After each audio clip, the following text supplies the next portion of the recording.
दोस्तों, कुछ देशों में न्याय सिर्फ अदालतों की फाइलों में बंद नहीं रहता। वो खुले आसमान के नीचे खड़ा होता है, सबकी नजरों के सामने।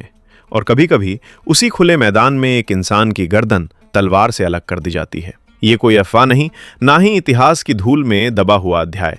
आज की मॉडर्न दुनिया में भी ऐसे मुस्लिम देश मौजूद हैं जहां गंभीर अपराधों के लिए सार्वजनिक रूप से सिर कलम कर दिया जाता है। ये दृश्य रोमांच पैदा करने के लिए नहीं, बल्कि कानून की अंतिम घोषणा के रूप में सामने आता है। लेकिन प्रश्न वहीं से शुरू होता है जहां तलवार गिरती है। क्या यह न्याय है, प्रतिशोध है, या व्यवस्था को बचाए रखने का एक कठोर तरीका? सऊदी अरब उन देशों में से एक है जहां मृत्युदंड आज भी कानूनी ढांचे का हिस्सा है। यहां की न्याय प्रणाली इस्लामी शरीयत कानून पर आधारित है। हत्या, आतंकवाद, कुछ मामलों में मादक पदार्थों यानी नशीले पदार्थों की तस्करी और अन्य गंभीर अपराधों के लिए मृत्युदंड दिया जाता है। ये दंड ऐतिहासिक रूप से तलवार के माध्यम से सार्वजनिक स्थान पर लागू किया जाता है। रियाद, सऊदी अरब की राजधानी, जहां आधुनिक गगनचुंबी इमारतें, चमकते बाजार और तेज रफ्तार जिंदगी एक नए युग की कहानी सुनाते हैं, वहीं इसी शहर के पुराने केंद्र के पास एक ऐसा चौक भी है जिसे दुनिया न्याय का मैदान कहती है। यहीं के आसपास खड़ा है अल मसमक किला, जिसकी मिट्टी की दीवारों ने सऊदी राज्य के उठते पड़ते इतिहास को देखा है। उसी इतिहास की छाया में कानून अपनी सबसे कठोर और बिना दया वाली भाषा बोलता है, जहां न्याय केवल एक शब्द नहीं बल्कि एक सार्वजनिक तमाशा बन जाता है। ये मैदान सामान्य दिनों में किसी साधारण सार्वजनिक स्थल जैसा दिखाई देता है। बच्चे कबूतरों को दाना खिलाते हैं, लोग शाम की हवा लेने आते हैं, आसपास की दुकानों में रौनक रहती है। लेकिन जिस दिन किसी को फांसी या सिर कलम करने की सजा दी जानी होती है, तो इस जगह का चेहरा बदल जाता है। सड़कों को बंद कर दिया जाता है, सुरक्षा बल तैनात हो जाते हैं और वातावरण में एक गहरा सन्नाटा उतर आता है। मृत्युदंड यहां अचानक नहीं दिया जाता। इसके पीछे लंबी न्यायिक प्रक्रिया होती है। गिरफ्तारी, जांच, अदालत, अपील और कई स्तरों पर पुनरावलोकन। खासकर हत्या के मामलों में पीड़ित के परिवार की भूमिका निर्णायक होती है। शरीयत के सिद्धांत किसास के तहत पीड़ित परिवार यह तय कर सकता है कि अपराधी को मौत दी जाए या उसे माफ कर दिया जाए। यहीं ये व्यवस्था सबसे जटिल और मानवीय बन जाती है। सोच के देखिए, एक पिता जिसका बेटा हत्या का शिकार हुआ, एक माँ जिसने अपनी बेटी को खो दिया। वर्षों का शोक, गुस्सा, टूटन, और फिर एक दिन अदालत उनसे पूछती है, क्या आप क्षमा करना चाहते हैं? अगर वो माफ कर देते हैं तो सजा रुक सकती है। अगर वो अपराधी के द्वारा दिया हुआ रक्त मुआवजा स्वीकार कर लेते हैं तो मौत की तलवार वापस म्यान में जा सकती है। कभी कभी ये निर्णय अंतिम क्षण तक टिका रहता है। तलवार उठ चुकी होती है, भीड़ खामोश होती है, और तभी पीड़ित परिवार की आवाज सुनाई देती है, हम माफ करते हैं, और एक जीवन जो खत्म होने वाला था बच जाता है। लेकिन हर कहानी का अंत क्षमा में नहीं होता। कई बार परिवार प्रतिशोध चाहता है। वो मानते हैं कि खून का बदला खून ही हो सकता है। ऐसे में सजा लागू होती है, निर्दयी, सार्वजनिक और ऐसी कि इंसान बस वहीं खत्म हो जाए। इस प्रक्रिया के समर्थक कहते हैं कि ये व्यवस्था न्याय और दया के बीच संतुलन बनाती है। ये पीड़ित परिवार को अधिकार देती है। ये अपराधियों को स्पष्ट संदेश देती है कि समाज कुछ सीमाओं को पार करने की अनुमति नहीं देगा। आलोचक कहते हैं कि सार्वजनिक सिर कलम करना आधुनिक मानवाधिकार मूल्यों के विपरीत है। वो सवाल उठाते हैं, क्या किसी भी न्याय प्रणाली में त्रुटि की संभावना शून्य हो सकती है? यदि गलती हो जाए तो क्या मृत्युदंड वापस लिया जा सकता है? ये बहस सिर्फ सऊदी अरब तक सीमित नहीं है। दुनिया के कई देशों में मृत्युदंड आज भी मौजूद है, हालांकि तरीके अलग अलग हैं। कहीं इंजेक्शन, कहीं फायरिंग स्क्वाड, कहीं इलेक्ट्रिक चेयर। फर्क सिर्फ तकनीक का है। मूल प्रश्न वही रहता है, क्या किसी देश को जीवन समाप्त करने का अधिकार होना चाहिए? सऊदी समाज में इस व्यवस्था की जड़ें धार्मिक आस्था और परंपरा में गहराई से जुड़ी हैं। यहाँ कानून केवल दंडात्मक नहीं बल्कि नैतिक व्यवस्था का प्रतीक है। अपराध को केवल सामाजिक उल्लंघन नहीं बल्कि धार्मिक अपराध भी माना जाता है। इस दृष्टिकोण से देखा जाए तो सजा केवल व्यक्ति को नहीं बल्कि समुदाय को संबोधित करती है। सऊदी अरब का ताइफ शहर, जो अपनी ठंडी जलवायु, फव्वारों और खूबसूरत मस्जिदों के लिए जाना जाता है, वहां भी ऐसा ही एक स्थान है। दिन में वो पार्क जैसा दिखता है, चौड़ी सड़कें, रोशनी, परिवारों की आवाजाही। लेकिन इतिहास गवाह है कि वहीं पर गंभीर अपराधों के लिए सजाएं लागू की गई हैं। पत्थर के फर्श के नीचे बने जल निकासी तंत्र ये संकेत देते हैं कि व्यवस्था कितनी योजनाबद्ध है। ये दृश्य किसी को भी असहज कर सकता है। सऊदी अरब में सार्वजनिक मृत्युदंड की परंपरा की जड़ें अरब के प्राचीन समाजों की खून का बदला खून की प्रथा में मिलती हैं। जिसे इस्लाम के आगमन के बाद शरिया के तहत कानूनी रूप दिया गया। कुरान और हदीस में हत्या के मामलों में किसास यानी प्रतिशोध और मुआवजा का सिद्धांत स्पष्ट है, जो पीड़ित परिवार को दंड तय करने का अधिकार देता है। सऊदी राज्य के गठन के बाद यह व्यवस्था अधिक संगठित हुई और न्याय प्रणाली में जगह बनाने लगी, जहां गिरफ्तारी, जांच, अदालत, अपील और पुनरावलोकन के बाद ही सजा लागू होती है।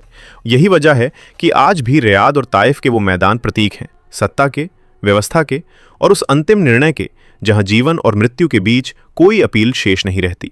जब किसी राष्ट्र की न्याय प्रणाली अपनी सबसे कठोर शक्ल में सामने आती है, तो वो केवल दंड नहीं देती, वो एक सिद्धांत स्थापित करती है। सऊदी अरब में मृत्युदंड और खासकर सार्वजनिक रूप से लागू होने वाली सजाएं समर्थकों के लिए केवल कानून की प्रक्रिया नहीं, बल्कि सामाजिक अनुशासन का स्तंभ हैं। उनका मानना है कि जब राज्य ये स्पष्ट कर देता है कि कुछ अपराधों की सजा अंतिम और अपरिवर्तनीय है, तब अपराधी मनोविज्ञान पर उसका गहरा प्रभाव पड़ता है। सऊदी मॉडल की प्रशंसा करने वाले कहते हैं कि यहाँ न्याय अनिश्चितता में नहीं उलझता। गंभीर अपराधों के मामलों में लंबी कानूनी प्रक्रिया अवश्य होती है, लेकिन अंतिम निर्णय वर्षों तक लटकता नहीं रहता। सबसे महत्वपूर्ण बात, कानून के सामने व्यक्ति की हैसियत अप्रासंगिक मानी जाती है। सिद्धांत यह है कि चाहे अपराधी प्रभावशाली हों या साधारण नागरिक, यदि दोष सिद्ध हुआ तो सजा समान होगी। इस तर्क को अक्सर अन्य देशों की न्याय प्रणालियों से तुलना में रखा जाता है। उदाहरण के लिए, भारत जैसे विशाल लोकतंत्र में न्यायिक ढांचा अत्यंत जटिल और भारी दबाव में है। लाखों मुकदमे लंबित हैं। हत्या, बलात्कार और संगठित अपराध के मामले वर्षों, कभी-कभी दशकों तक अदालतों में चलते रहते हैं। पीड़ित परिवार न्याय की प्रतीक्षा में थक जाते हैं, गवाह मुकर जाते हैं, साक्ष्य समय के साथ कमजोर पड़ जाते हैं और अंत में कानूनी तकनीकीताओं के आधार पर आरोपी बरी भी हो जाते हैं। उदाहरण के लिए, निठारी केस आपके सामने है। आलोचक ये तर्क देते हैं कि जब दंड की प्रक्रिया अत्यधिक लंबी हो जाती है, तो अपराधी के मन में ये संभावना जन्म लेती है कि शायद सजा से बचा जा सकता है। यही अनिश्चितता व्यवस्था पर विश्वास को कमजोर कर सकती है। भारत में कई बार राजनीतिक प्रभाव, संसाधनों की असमानता और जटिल कानूनी प्रक्रियाएं न्याय को विलंबित करती रही हैं। नेताओं पर गंभीर आरोप लगते हैं, लेकिन वर्षों तक मुकदमे चलते रहते हैं और अंततः प्रमाणों की कमी या प्रक्रियात्मक कारणों से अपराधी मुक्त हो जाते हैं। इसके विपरीत सऊदी प्रणाली के समर्थक दावा करते हैं कि वहां न्याय की गति और कठोरता अपराधी मनोविज्ञान पर स्पष्ट संदेश छोड़ती है। उनका मानना है कि जब समाज को यह विश्वास हो कि गंभीर अपराध की परिणति निश्चित है, तो अपराध की प्रवृत्ति पर अंकुश लगता है। कुछ लोग ये भी तर्क देते हैं कि रियाद, ताइफ और अन्य शहरों में सख्त दंड व्यवस्था के कारण अपराध दर अपेक्षाकृत नियंत्रित रहती है। ये दृष्टिकोण केवल सऊदी अरब तक सीमित नहीं है। कई अन्य मुस्लिम देशों में भी कठोर दंड प्रावधानों को सामाजिक अनुशासन का माध्यम माना जाता है। वहां यह धारणा प्रचलित है कि दंड की दृढ़ता ही व्यवस्था की सुरक्षा है। हालांकि किसी भी देश की अपराध दर केवल दंड की कठोरता से निर्धारित नहीं होती। सामाजिक संरचना, आर्थिक अवसर, शिक्षा, पुलिस व्यवस्था, जनसंख्या का स्वरूप, ये सभी कारक मिलकर अपराध की वास्तविक तस्वीर बनाते हैं। फिर भी समर्थकों का तर्क यही है कि यदि कानून स्पष्ट और निष्पक्ष रूप से लागू हो, तो उसका मनोवैज्ञानिक प्रभाव गहरा होता है। सऊदी व्यवस्था की एक और विशेषता, किसास और दिया, समर्थकों के लिए इसे और भी संतुलित बनाती है। ये केवल राज्य की शक्ति नहीं, बल्कि पीड़ित परिवार की भूमिका को भी महत्व देती है। क्षमा का विकल्प मौजूद है, मुआवजे का मार्ग खुला है, लेकिन अगर क्षमा नहीं दी जाती तो दंड निश्चित है। इस संरचना में समर्थकों को एक प्रकार का संतुलन दिखाई देता है, कठोरता और दया का सह अस्तित्व। उनका तर्क है कि ये व्यवस्था पीड़ित को केंद्र में रखती है, जबकि कई अन्य देशों में मामला राज्य बनाम आरोपी बनकर रह जाता है। भारत की स्थिति पर चर्चा करते समय एक और पहलू सामने आता है, न्यायिक विलंब का सामाजिक प्रभाव। जब गंभीर अपराधों के मामलों में सजा वर्षों तक टलती रहती है, तो पीड़ित परिवारों में असंतोष बढ़ता है। कई बार मीडिया ट्रायल, राजनीतिक बयानबाजी और सार्वजनिक दबाव न्यायिक प्रक्रिया को और जटिल बना देते हैं। परिणाम स्वरूप समाज में ये भावना पनप सकती है कि कानून की पकड़ कमजोर है। इसके विपरीत सऊदी मॉडल के समर्थक कहते हैं कि वहां न्याय का संदेश स्पष्ट है, कानून सर्वोपरि है। यदि दोष सिद्ध हो गया तो परिणाम अपरिहार्य है। यही स्पष्टता व्यवस्था को दृढ़ बनाती है। फिर भी ये स्वीकार करना आवश्यक है कि हर प्रणाली के अपने लाभ और सीमाएं होती हैं। कठोर दंड व्यवस्था अनुशासन स्थापित कर सकती है, लेकिन वो अंतर्राष्ट्रीय मानवाधिकार बहस का केंद्र भी बनती है। धीमी न्याय प्रणाली पारदर्शिता और विस्तृत सुनवाई का अवसर देती है, लेकिन विलंब से पीड़ितों का विश्वास टूट सकता है। सऊदी अरब के समर्थकों का अंतिम तर्क यही है, कानून का भय ही समाज की सुरक्षा है। वो मानते हैं कि जब तक परिणाम स्पष्ट और निश्चित रहेंगे, व्यवस्था स्थिर रहेगी, और उनके अनुसार यही कारण है कि वहां सार्वजनिक जीवन में अनुशासन और नियंत्रण अधिक दिखाई देता है। दोस्तों, अब आपसे एक सवाल, अपराधियों का सिर कलम करना कानून है या सऊदी की क्रूरता?